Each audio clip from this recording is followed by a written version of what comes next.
Welcome back, I'm Tedward, and welcome to the all-new 2024 Lamborghini Huracan Sterrato. This is the car I've been waiting for. This is the Lamborghini rally car. Never thought we'd be saying that.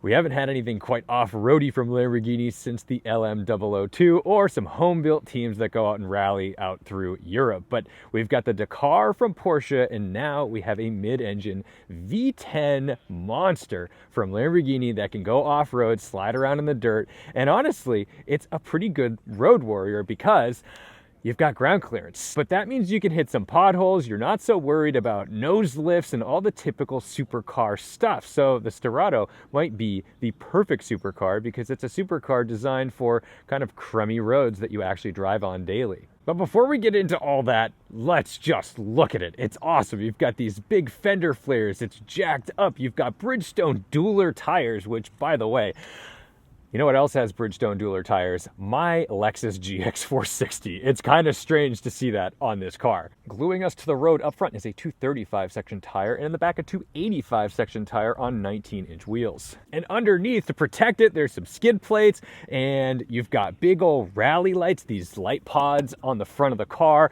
On the roof, we have a roof rack that's designed to hold a spare tire so you can go out and do your little Baja thing and puncture a tire and not be stranded. There's a gorgeous roof scoop under here, and this color, this is how you do a Sterrato. You want to, oh man, this is so good. I'm a little speechless. I'm having a lot of fun looking at this. It's all-wheel drive, 602 horsepower, so a little bit less than what you'd get out of a Technica or something, but honestly, who the heck cares? She's quick and she's got less grip, so even though it may have a little less power than an STO or a Technica, it feels fast because you can get it to step out under throttle a lot easier when you're on Bridgestone duelers instead of some crazy Cup 2. Inside, Lamborghini fare as usual. We've got the, oh man, I'm sorry, these seats are so cool. What I love about these seats is that they actually are adjustable. They're not just straight up carbon buckets. They're carbon, of course, but they're not like that fixed thing that you get in a Porsche, which can get a little irritating sometimes. There's nice manual controls, which I appreciate because it saves weight, allows the seat to be a little lower, and it's just easier to get in and out of. I like a manual seat. Beautiful Alcantara coating every surface of the car, which, for better or worse, honestly, it looks really rugged and cool, but we all know that Alcantara gets a little yucky. And if you're out there doing some dirty stuff with your rally Lamborghini, like, you're gonna have to get it a little dirty. So the detailers are gonna get paid a lot of money for cleaning up all the mess you make in your Sterrato, but I hope you make a mess in your Sterrato because it is a limited production car, and that means a lot of people aren't gonna make a mess in their Sterrato. They're making 1,499 of these, which is kind of a shame, but if these sell well and it has the right cachet and Lamborghini customers start asking for more, we may see more of this in the future, and that's what we hope for because the Huracan's been out for a long time, and I definitely did not have off-road Huracan variant in my bingo card, but here we are. In the back, behind the roof scoop, is this sort of louvered deck, which looks really good, but is kind of a pain because you can't see anything out of the back of this car when you're driving it, so you don't use that rear view mirror for anything other than realizing that you can't use your rear view mirror. I guess it's there just for the sake of regulations, but it's fairly useless. There is a camera here for reverse, as we are normally used to in these cars. The display comes up in the center, and then you've got this cool dual exhaust. This is the same setup that we started to see on Performante, and actually the Performante was the first test bed of this car when Lamborghini was starting to figure out if they were going to do this. They had an extra Performante in the R&D department, and they said, you know what, go for it. Put some rally stuff on it and see if it works. And here we are today, a few years later, with our actual rally Lambo. Sterrato means dirt road, and we're probably not hitting any dirt roads today, but I do want to just see how does it behave, because the thing is, if you are buying a Sterrato, it's probably not your first, second, or even third Lamborghini, but it's probably going to be the Lamborghini you drive the most because you're not going to be so worried about speed bumps and potholes and all that kind of junk. But can it handle a fun back road? Is this something that you're going to take on a rally and actually enjoy? I think the answer is going to be yes. And it even has a little fire extinguisher back here, which I kind of appreciate. So let's take a look under the hood. we'll lift this up. I'm curious. Wow. All right. Clever the way they've designed that to make it around the roof rack. So don't go putting any funky aftermarket roof racks on this because it may not clear that when you pull it up. But under here, we have our very reliable, happy, and familiar 5.2 liter naturally aspirated V10. I love this engine. It revs out to like 8 grand. It's mated to a 7-speed dual clutch transmission. It just works. This is tried and true. This is what's cool about Lamborghini right now, is that you can get one of these cars and you just kind of do oil changes. I mean, sure, like if things go seriously wrong, you've got to do some real work, but like maintain them, use them. This is not a Countach. This is not a Murcielago. This is not a Gallardo. You know, you're not dealing with a single clutch gearbox that costs $1 million every time anything goes wrong, and it will go wrong. These are pretty easy to like buy, use, and sell. And as far as like luggage space is concerned, you've got a little bit of it. Now, we've got some stuff in here because this is a brand new one. This is literally has like 50 miles on it right now. So this is the press car they gave us. This is what we're going to drive, and this is what we're going to use. But you can fit a couple, you know, small duffels. You want soft bags if you're a Lamborghini owner, because you're gonna wanna cram things in there, and it's not like you have any space behind the front seats necessarily to put stuff. There's a tiny bit of a deck back here, but like this isn't usable space that you're gonna actually enjoy as a GT car. You're gonna wanna try to just consolidate, and hopefully the fancy hotels that you're staying at have all the things you need. So let's get out there, start up our V10, and find out what a Lamborghini is like to drive when it's jacked up on a tall suspension and sitting on all-terrain tires. But before we hit the road, let me introduce our sponsor, GridForge. GridForge is offering topographically accurate 3D track models that you can personalize. They're 3D printed, so you can actually see the elevation change in all of these tracks on the plaque. And now they're also making key trays. So if you don't want to hang something on your wall, but you just want a cool spot to keep your keys, this great little wooden key tray that's laser etched can be personalized for your car or a historic racetrack or whatever you'd like. So head over to gridforgemfg.com and get your lap record, historic racetrack, or custom images printed and laser etched to show off your favorite car or racetrack. To start the Sterrato, we have our start stop button underneath this switch. And down on the steering wheel, you have Strada Sport, and instead of Corsa, you have Rally. You can hear the exhaust change immediately. Very exciting, and I'm just thrilled to go take a ride. So I'm not alone today. I've got my buddy substitute Topher, Chris Brower, and Charlie Dreyer from Daily Motor. Chris Amos, the Topher's coming out here soon too, and we're gonna go have fun. It's amazing that I can be in a parking lot with this thing and not really be concerned about a speed bump. Look at that. No nose lift necessary.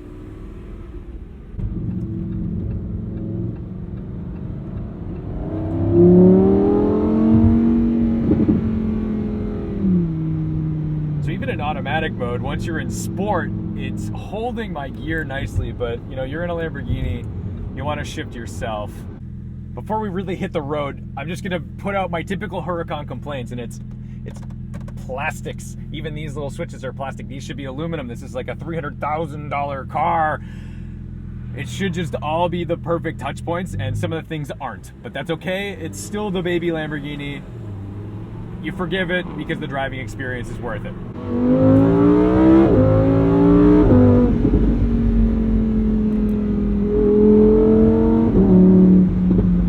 It's not the typical Lambo experience. I mean, I'm in the familiar cabin, but I'm feeling such a different sensation below me. I can hear the rumble of these tires. There's even like a little bit of like sidewall squirm. Not a lot, but you know, more than a typical Huracan.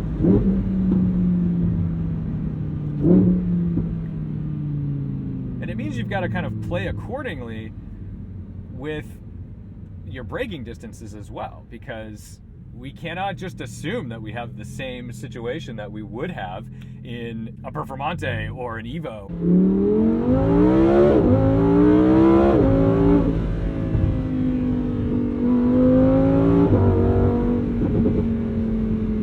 I don't necessarily know that I want to go like 200 miles an hour in it. It's probably not a great idea, but you know, highway speeds are fine. You do get the drone of the all seasons, which is kind of hysterical and interesting. Not something I ever thought I would hear or feel in a Huracan. Rear visibility is very difficult. You just don't really have any. I'm really hoping I don't get pulled over today because of many reasons, but also I'll probably get, you know, cited for evading police because I just won't even know they're there. It is a little interesting, like, chucking this into a corner because I'm used to immediate response from a Huracan, but yet, you know, you've got a little bit of delay because there's a real slim amount of body roll, and then there's a little bit of squirm on the sidewalls. It's nothing that is concerning. It's just like such a strange feeling from this cockpit. It's nice. I can hit all the imperfections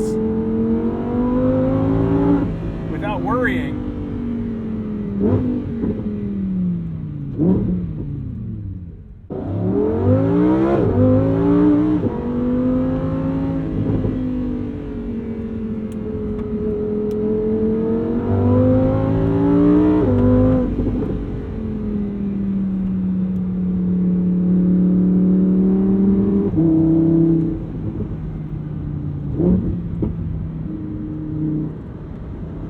Sterrato kind of levels the playing field with other sports cars too, because like it slows you down a little bit. I bet that 707 DBX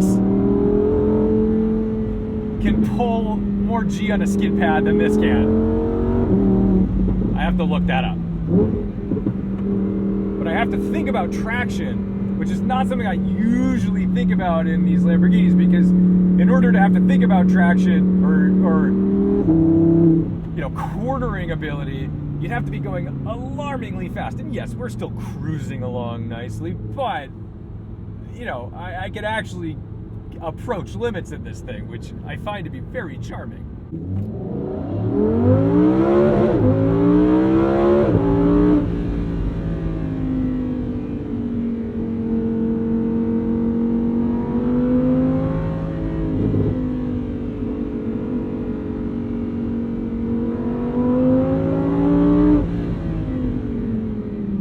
The 7-speed DCT does such a good job of giving you that kind of hard-hitting shift that makes you know that you hit the gear, but it doesn't upset the balance of the car. It finds that sweet spot. So it's not just slamming the gear and making the rear of the car step out just for the sake of drama. No, they do subdue it just enough.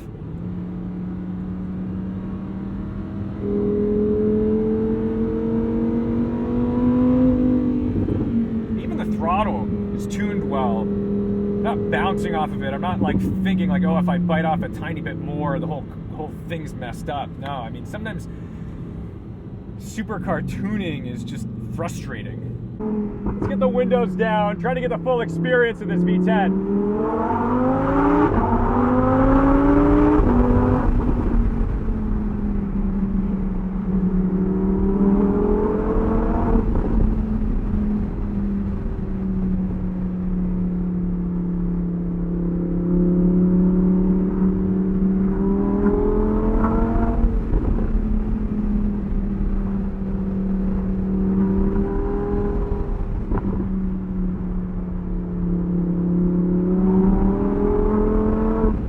The car start to wiggle around on you on throttle.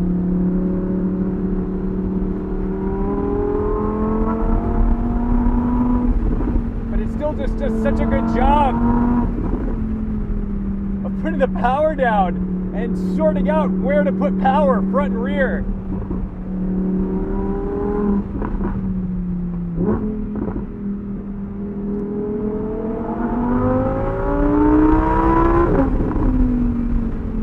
I think my favorite thing about this car, about having these tires on it, it's just the fact that it wiggles on you. You can actually play with it under throttle. The stock car, the Performante, the Evo, the STO, those cars have such a high threshold of traction that it gets to a point where like you almost can't excel it, you can't exceed it. It is so cool to be in a Lamborghini and be able to navigate some crummy terrain without fear of like destroying a $300,000 car.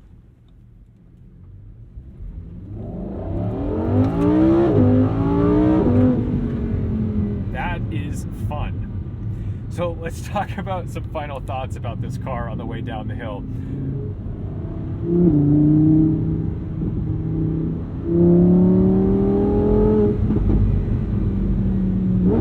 It's a car that shouldn't make sense. It's a car that is almost anti-supercar. It's a rally car. It's practical. It doesn't require the finesse and fragility that you're used to dealing with on cars like this, because you can go over speed bumps. You don't need a nose lift. And it feels more rugged. That's a cool thing. But inside, it's still Huracan. And I like that this is the final sort of like swan song of this generation. This is exactly what they needed.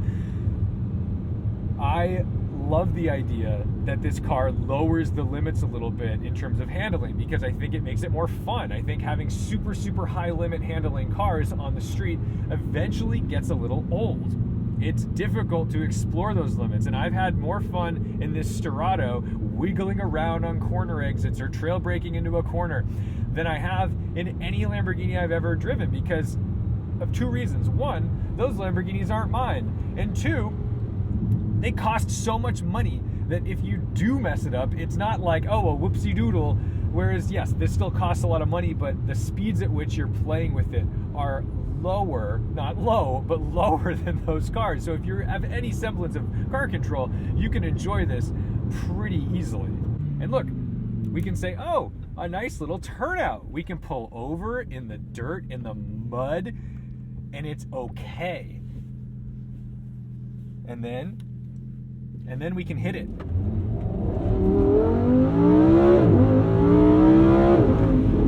You would not find me doing that in an Evo.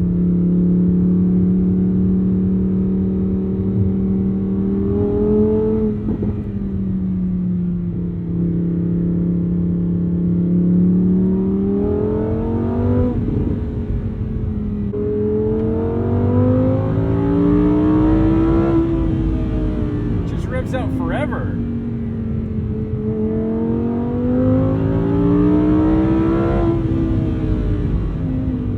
I mean, you find yourself shifting the car, but it's like, why bother? I mean, third gear, you've got plenty of torque. It revs to like 8,500 RPM or 8,600 RPM. Crazy.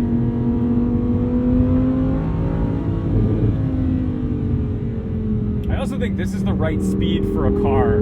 600 horsepower, it's a lot. I'm not saying it's not a lot, but we're getting into some, loony territory now with Ferrari and all these people just with their hybrid drivetrains. I mean, Lamborghini's doing it too with the new flagship.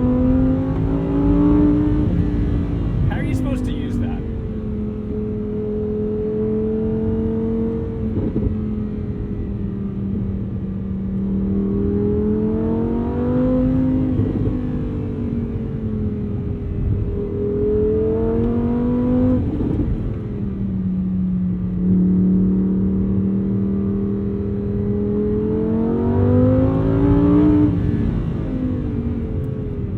Brakes are phenomenal.